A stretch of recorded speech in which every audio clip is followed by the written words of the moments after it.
I'd say on a personal side, the whole feeling of that situation in Australia was pretty. It's obviously very unique, but at the same time, you have so much adrenaline building up. I think coming into winter testing and then having that mental preparation, the whole team is having that atmosphere that we're going racing and everyone's streamlined and everything's going in a up and up way kind of thing. I remember sleeping in my hotel that night and getting amped. It was Friday. It was FP1 on a street track like Melbourne is always quite. You don't sleep that well. And then that morning I was just in my downstairs having breakfast and just got told we booked you a flight back.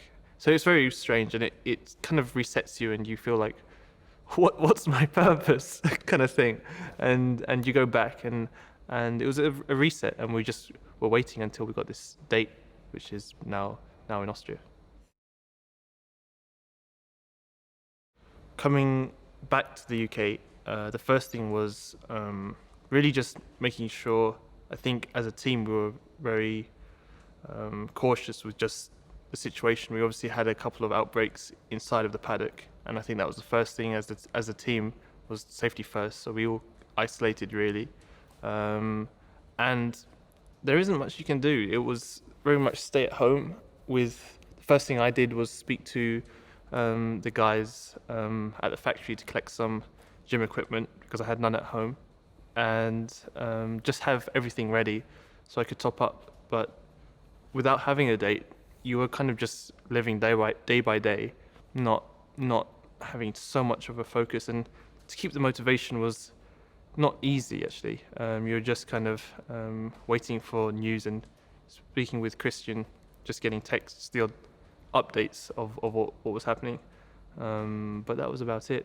It's still. I mean, we're athletes, so it's our job. So we're still making sure we're ready at any moment.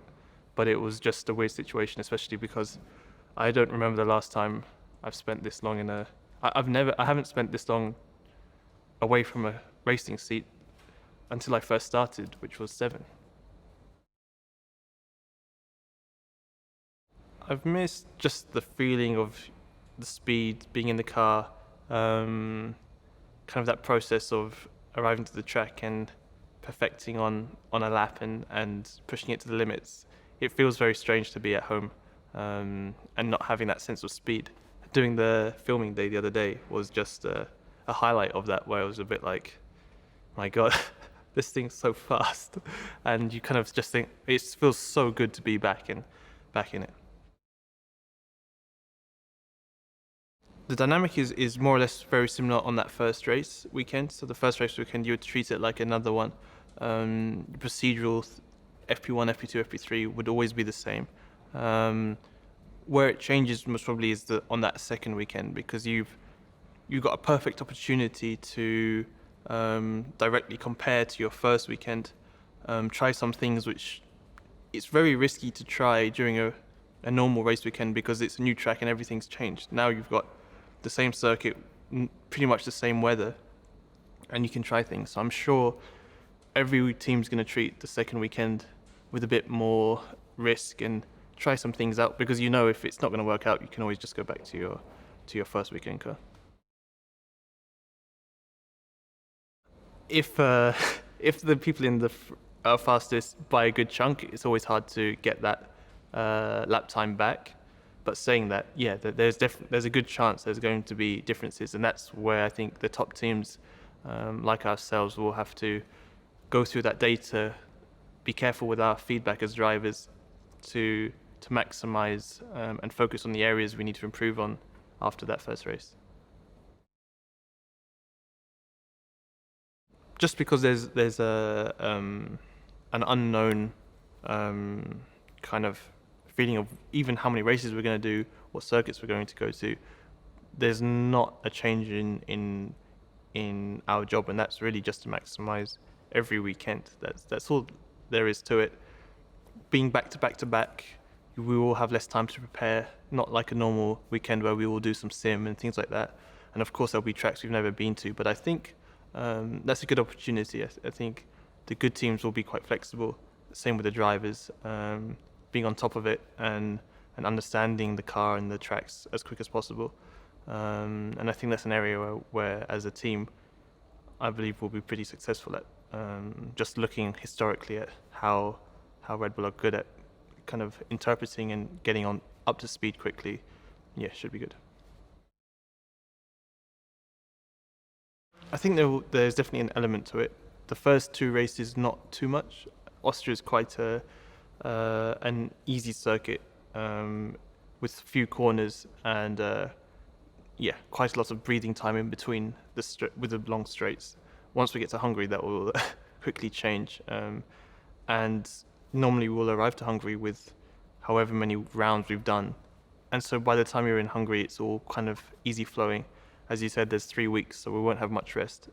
It does play a part. It does play a part. Hungary, Singapore last year, for instance, there is performance in your fitness. So yeah, it will do. If it's the tiebreaker, we'll see.